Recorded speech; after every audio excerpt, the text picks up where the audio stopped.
গল্পকথন by Kallol chapter 2 আমাদের আজকের নিবেদন পাকিস্তানি লেখক রশিদ জাহান এর উর্দু গল্প ইফতারির বাংলা অনুবাদ।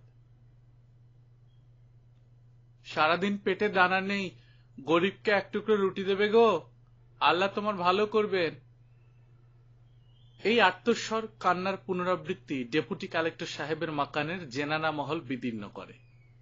ডেপুটি সাহেবের সহধর্মিণীর মেজাজ এমনিতেই সবসময় তিরিক্ষি, তদুপরি সারাদিনের উপসে শরীর বেশ কাহিল, ফলে শোকার্ত স্বরে তিনি বিরক্তিতে ফেটে পড়লেন। সারাদিন এই হতচ্ছাড়া ভিখিরিগুলো যে কোন চলে গিয়ে মরে কে জানে, কিন্তু যেই তুমি দিনের শেষে একটু শান্তিতে রোজা ভাঙতে বসবে অমনি সব একেবারে জ্যান্ত হয়ে উঠবে। আল্লাহ তোমার মেহেরবানিতে দয়া করবেন। কাপা কাপা সেই স্বর আরো একটানা বাজতে থাকে। নাসিবান, নাসিবান, পরশু থেকে যে মিঠাইগুলি পড়ে আছে ভিখিরিটাকে দিয়ে দে। নাসিবান অর্থাৎ চাকরানি মেয়েটি উঠে পড়ল, যেতে যেতে মাথার উপর উর্নিটা টেনে দিল। বেগম সাহেবা বারান্দার একটা কাঠের ডিভানে বসে তার দুই পুত্র এবং স্বামীর ফিরে আসার অপেক্ষা করছিলেন। তার সামনে একটি সাদা কাপড়ের উপর বিস্তৃত ছিল সুস্বাদু খাদ্য সম্ভার। জায়গাটা এমন ভরে গিয়েছিল যে হেসেল থেকে এখনো যেসব খাবার আসতে বাকি আছে সেগুলোর জন্য প্রায় কোনো জায়গা আর ফাঁকা নেই। ঘন ঘন ঘড়ি দেখছিলেন তিনি, প্রায় প্রতি সেকেন্ড অন্তর অন্তর, আর মনে মনে অধৈর্য হয়ে উঠছিলেন এই ভেবে যে সারাদিনের উপোস ভেঙে কখন এক খিলি জর্দা পান মুখে দেবেন। এমনিতেই বেগমের বদমেজাজের ভয়ে চাকর বাকরেরা তটস্থ থাকে, আর রমজানের সময় সেই মেজাজ তো একেবারে তুঙ্গে উঠে যায়। প্রায়শই যাবতীয় ঝাল গিয়ে পড়ে বাদির মতো মেয়ে নসিবানের উপর। মেয়েটার তিন কুলে কেউ না থাকায় সে সম্পূর্ণ বেগম সাহেবের দয়ামায়ের উপর নির্ভরশীল।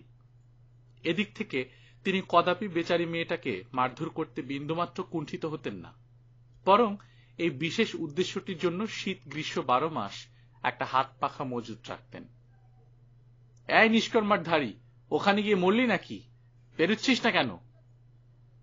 নসিবন তাড়াতাড়ি মুখ মুছতে মুছতে বারান্দার দিকে এগোয়। হাতে কয়েকটা মিঠাই নিয়ে সে জলদি উঠানের দিকে হাঁটা দিল। এদিকে আয়, দেখি কটা আছে।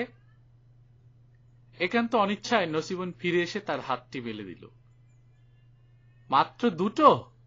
ওরে পেতনি, অতগুলো মিষ্টি সব গেল কোথায়? নিশ্চয় গিলে ফেলেছিস। দেখি, এগিয়ে আয়। না না, আমি খাইনি। নসিবন তোতলাতে থাকে, আর বেগম সাহেবের চোখ রঞ্জন রশ্মির মতো নসিবনের মুখ গহ্বরে এক কণা মিষ্টির উপর গিয়ে পড়ে। বেগম সাহেবা তৎক্ষণাৎ হাত পাখাটা তুলে নিয়ে বেজায়ের আগে হতভাগা মেয়েটাকে পিটতে শুরু করলেন।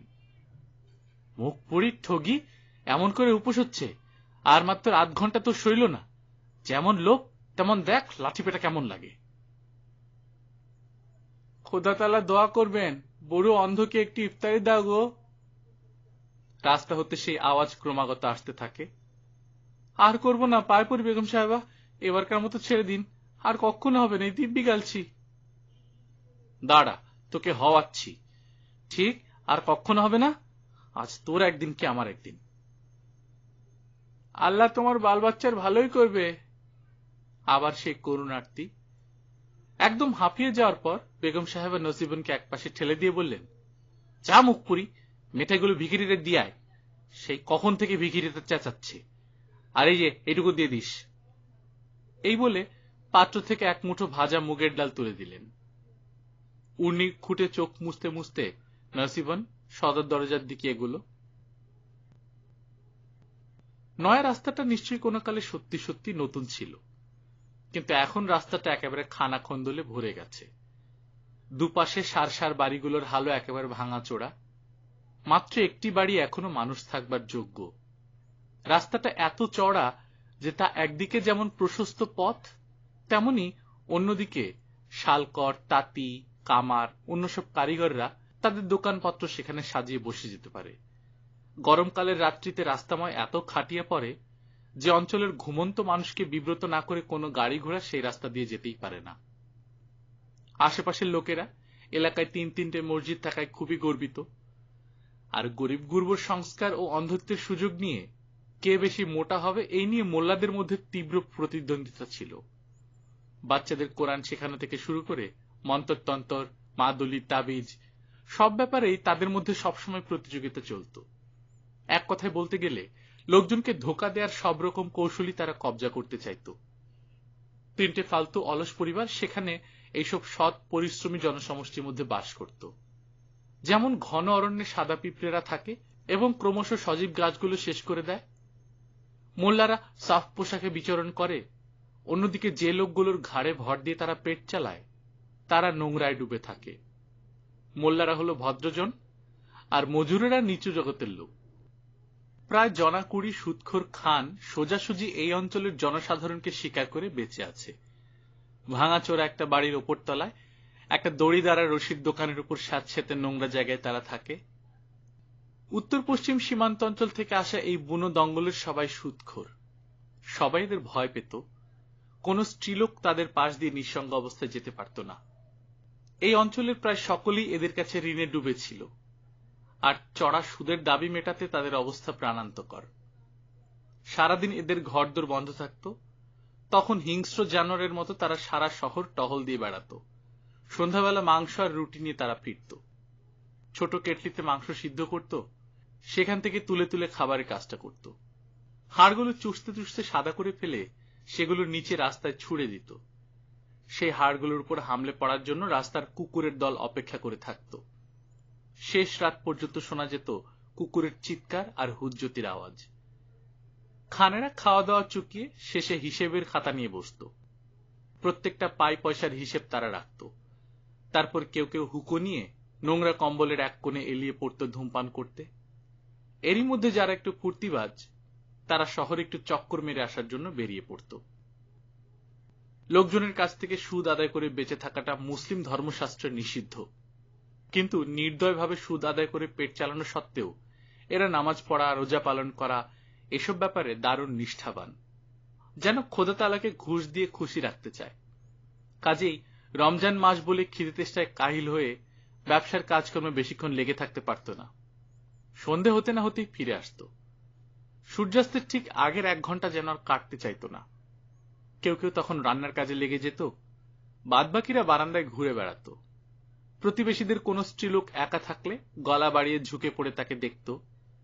নিচে রাস্তার লোকজনের উদ্দেশ্যে অশালীন মন্তব্য ছুড়ে দিত, কিন্তু সর্বক্ষণ তাদের কান সজাগ থাকত কখন কাছের মসজিদ থেকে আজানের আওয়াজ ওঠে, সূর্যাস্তের প্রার্থনার আহ্বান, যা ঘোষণা করে সারাদিনের উপোসের সমাপ্তি। এদের হাঙ্গামাবাজির জন্য উল্টো দিকের বাড়িটা ফাঁকায় পড়ে থাকত, কিন্তু বাজারের এত কাছে একটা বড় বাড়ি মাত্র 20 টাকায় ভাড়া পাওয়ায় এতদ অঞ্চলের নয়া বাসিন্দা আসগর আলী ভেবেছিল যে সে যেন কিছু একটা আবিষ্কার করে বসে আছে। আর কোন রকম খোঁজ তালাশের মধ্য দিয়ে না গিয়ে সে, তার মা, বিবি আর ছেলেটাকে নিয়ে সোজা এই বাড়িতে এসে উঠল। বিবি নাসিমাও বেজায় খুশি।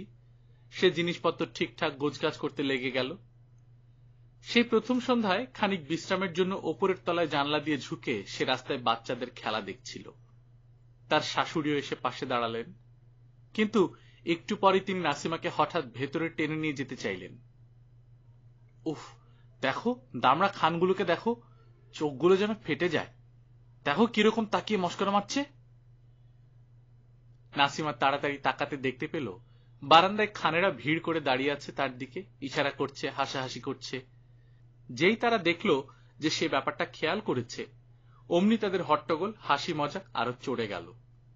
খানেদের দিকে উদাসীনভাবে তাকিয়ে থেকে নাসিমা কোনো কথাই বলল না, আর তার শাশুড়ি গজগজ করতে লাগলো, যদি মেয়ে মানুষের একটু লজ্জা শরম না থাকে তো লোকে আর বেটা ছেলেদের কি বলবে। আজকাল বেশ কয়েক বছর যাবৎ নাসিমা আর আসগরের মধ্যে একটা দুর্বোধ্য ব্যবধান গড়ে উঠেছে। তারা পরস্পরের খুড়তুতো ভাই বোন এবং ছোটবেলাতেই বাগদান হয়ে গিয়েছিল, কিন্তু রীতি অনুসারে তারা পরস্পরের সঙ্গে মেলামেশার সুযোগ পেত না। যাই হোক, কোন রকমে বুড়ো বুড়িদের ফাঁকি দিয়ে কখনো কখনো পরস্পরের সাথে দেখা করত। যেখানে মেয়েদের অন্তঃপুর বাসিন্দা করে রাখা হয় সেখানে এরকম চালাকি একান্তই সাধারণ ঘটনা। পরে তারা পরস্পরের প্রেমে পড়ে এবং শীঘ্রই চিঠি বিনিময় শুরু হয়ে যায়। অতঃপর আসগর জোর করতে থাকে যে নাসিমাকে স্কুলে পাঠাতে হবে। যৌবনদীপ্ত শক্তি এবং উৎসাহ উদ্দীপনার কলেজ জীবনের সেই প্রথম দিকের বছরগুলোয় আসগর সেই সব ছাত্রদের একজন ছিল যারা দেশের স্বাধীনতা ছাড়া কিছুই ভাবতে পারত না। কৃষকদের দারিদ্র্য, জমিদারদের দ্বারা শোষণ, দিনমজুরদের দুর্দশাগ্রস্ত করুণ অবস্থা, পুঁজিপতিদের সর্বগ্রাসী লালসা ইত্যাদি সম্পর্কে জ্বালাময়ী বক্তৃতার জন্য সে বেশ জনপ্রিয় ছিল। একদিকে যেমন সুবক্তা, অন্যদিকে বেশ পড়াশোনা করা লোক হওয়াতে ছাত্ররা তাকে উদীয়মান রাজনৈতিক নেতা হিসেবেই দেখত। নাসিমার কাছেও সে নায়কোচিত। ধর্মের দিক থেকে কিছুমাত্র খাটো ছিল না। তার কাছে সে তার কার্যাবলীর এক রঙিন চিত্র উপস্থাপিত করত এবং নাসিমা যখন খবরের কাগজে তার নাম পড়ে তখন গর্বে নাসিমার বুক ভরে ওঠে।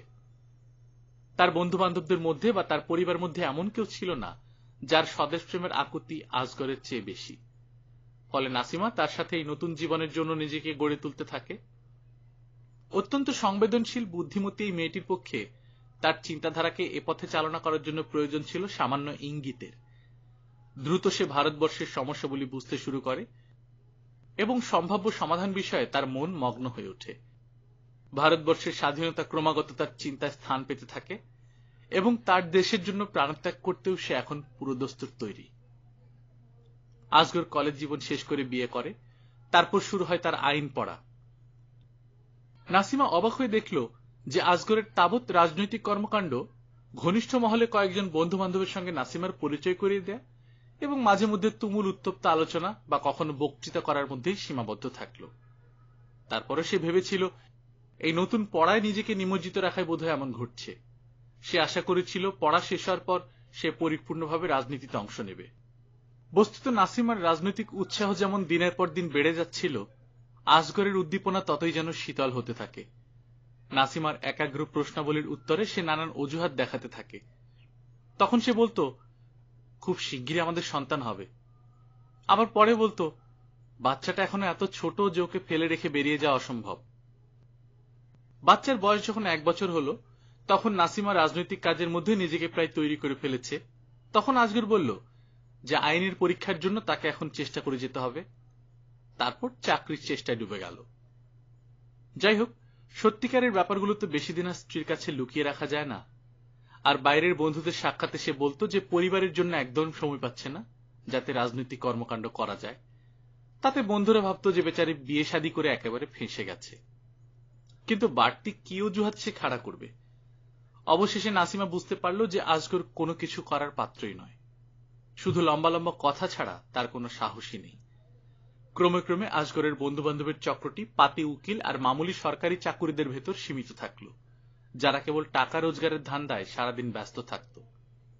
নাসিমাকে নিয়ে তার বেশ অস্বস্তি হতে থাকে, কারণ সে বুঝতে পারছিল নাসিমা তাকে এখন দলছুট বলে মনে করে এবং এ কারণে কিছুটা ঘেন্নাও করে। নাসিমার শীতল স্তব্ধতায় সে এত বিরক্ত হতো যে কখনো কখনো তার সুন্দর গালে চড় মারার ইচ্ছে হতো। যদি সে তার সাথে ঝগড়া করত কিংবা ব্যঙ্গ করত, তাই বরং অনেক বেশি সহনীয় হতো। ইফতারির সময় এসে গেল, সমস্ত খানের একত্রিত হল। কয়েকজন ঝুল বারান্দায় ছিল, বাকিরা এখন চা বানাতে ব্যস্ত। নাসিমা জানলার পাশে দাঁড়িয়ে রাস্তার দিকে তাকিয়েছিল। আজ নিয়ে প্রায় 6 মাস হয়ে গেল সে আর আজগর এ বাড়িতে উঠে এসেছে। খানেরাও তার মুখমণ্ডল দেখতে দেখতে অভ্যস্ত হয়ে গেছে, আর তার উদাসীনতার জন্য তারাও খুব একটা নজর করে না তাকে। আর ঠিক এই মুহূর্তে তাদের লক্ষ্যস্থল নিকটস্থ মসজিদ, কারণ যে কোনো মুহূর্তে সেখান থেকে আজানের শব্দ ভেসে আসতে পারে। পাশের গলি দিয়ে এক বৃদ্ধ ভিক্ষুক সারা পথ হাতড়াতে হাতড়াতে এসে হঠাৎ উদয় হল। হাতের লাঠিটায় ভর দিয়ে সে কোনো মতে তার শরীরটিকে সোজা রাখতে পারছিল না, কারণ পঙ্গুত্বে তার সারা শরীর কাঁপছিল। তার খোলা হাতে কিছু একটা মুঠ করে ধরা ছিল। নাসিমাদের বাড়ির দিকে রাস্তাটা পেরিয়ে সে থামল এবং একটা দেয়ালে ঝুঁকে ক্লান্তভাবে দাঁড়াল। নাসিমার ছোট্ট ছেলে আসলাম জানলা দিয়ে দেখতে হাজির হয়েছে। সে বলে, দেখো মা, ভিখিরিটার হাতে কি? কি জানি শোনা, বোধহয় খাবার কিছু। তাহলে খাচ্ছে না কেন মা? হয়তো রোজা রাখছে, তাই আজানের জন্য অপেক্ষা করছে। তুমি কেন রোজা রাখো না মা? নাসিমা ছেলের দিকে তাকিয়ে একটু হেসে মাথা নাড়ে। তাহলে বাবা কেন ইন্সপেক্টর সাহেবকে বলল যে সে উপোস করছে? বাবা কি মিথ্যে কথা বলেছে? নাসিমা একটু ভেবে জবাব দেয়, তুমি না হয় তোমার বাবাকে জিজ্ঞেস করো। কিন্তু মা, তুমি করো না কেন? নাসিমা ছেলেকে সস্নেহে রাগাতে থাকে, বলে, তুমি করো না বলে? আমি তো ছোট্ট, দিদা বলেছে আমরা রোজা না রাখলে বড় হয়ে নরকে যেতে হবে। আচ্ছা মা, নরক কেমন গো? নরক ওই তো আমাদের সামনে, ওই নিচে। তীব্র ঘৃণায় নাসিমা বলতে থাকে। আসলাম সাগ্রহে চারপাশে চোখ বোলায়, বলে কোথায়? ওই যে ওইখানে অন্ধ ভিখিরিটা দাঁড়িয়ে আছে, যেখানে ওইসব মজুর তাঁতিয়ার কামারেরা থাকে। কিন্তু দিদা যে বলে নরকে আগুন আছে। হ্যাঁ সোনা। আর স্বর্গ কিরকম মা? এই হলো স্বর্গ, যেখানে তুমি, আমি আর দিদা থাকি, যেখানে বিরাট বিরাট ঘর, পরিষ্কার ঝকমকে, প্রচুর ভালো ভালো খাবার, দুধ, মাখন, ফল, ডিম, মাংস, আর ছোটরা সুন্দর সুন্দর জামা কাপড়, খেলনা, আইসক্রিম এসব পায়। শহরে সবাই তাহলে স্বর্গে থাকে না কেন? কারণ স্বর্গের বাসিন্দারা অন্য কাউকে স্বর্গে ঢুকতে দেয় না, তারা তাদের খুব খাটায় আর ধাক্কা দিয়ে নরকে ঠেলে দেয়। তারা অন্ধ হয়ে যায়। হ্যাঁ সোনা, নরক অন্ধ মানুষের ঠাসা। তাহলে ওরা খায় কি করে? ঠিক এই সময় আজানের শব্দ শোনা গেল, আর সাথে সাথে সমস্ত দিনের উপোসের সমাপ্তি ঘোষণা করে প্রজ্বলিত হলো আতশবাজি। খানেরা চা পানের জন্য হুড়হুড়ি লাগিয়ে দিল। সেই বৃদ্ধ অশক্ত ভিক্ষুক হাতের মিষ্টিটা মুখে তোলার চেষ্টা করল, কিন্তু উত্তেজনায় সে কাঁপতে থাকে, আর এক আকস্মিক ঝাঁকুনিতে মিষ্টিটা মাটিতে পড়ে গেল। হাঁটুর উপর ভেঙে পড়ে সে কাঁপতে কাঁপতে মিষ্টিটা তোলার জন্য ঝুঁকে পড়ল। যে মুহূর্তে তার আঙুল মিষ্টির কাছাকাছি পৌঁছায়, একটা কুকুর হঠাৎ তার ছো মেরে তুলে নিল।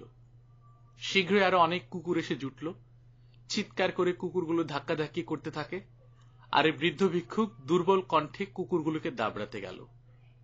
কুকুরগুলো বীভৎস চিৎকার শুরু করে।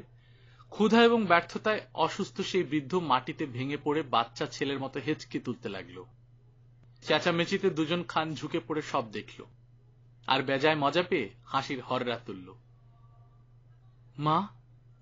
মার পিছনে মুখ লুকিয়ে ভীত আসলাম ফিসফিস করে আবেদন জানায়, আর এই প্রথম তার শিশু মন নরক শব্দের প্রকৃত ব্যঞ্জনা উপলব্ধি করে। শয়তান! খানদের দিকে তাকিয়ে নাসিমা অস্ফুট স্বরে বলে, মা! আসলাম ধরা গলায় আবার ডাকে। নাসিমা তাকে কোলে তুলে নেয়, চোখে চোখ রেখে আহত গলায় বলে, সোনা, বড় হয়ে তোমার কাজ হবে যাতে কাউকে আর নরকে বাস করতে না হয়। আর তুমি মা, তুমিও তাই করবে তো? আমি কি করব বলো? আমি তো এই জেলখানাতেই বুড়ি হয়ে যাব। তুমি একটুও বুড়ি নাও মা, দিদার মতো নাও তুমি। তুমি না এলে আমি তো একেবারে একা। আচ্ছা সোনা, আমি সবসময় তোমার পাশেই থাকব। গল্পকথন বাই কল্লোল চ্যাপ্টার 2 তে আপনারা শুনছিলেন পাকিস্তানি লেখক রশিদ জাহানের উর্দু গল্প ইফতারি এর বাংলা অনুবাদ। আমরা নিয়মিত গল্প পাঠ করে শোনাচ্ছি। আপনারা যারা প্রথমবার মতো শুনছেন, কাইন্ডলি সাবস্ক্রাইব করে নেবেন। গল্প পাঠ ভালো লাগলে বন্ধুদের সাথে শেয়ার করবেন। নিজে ভালো থাকবেন, আশেপাশের লোকজনকে ভালো রাখবেন। টাটা।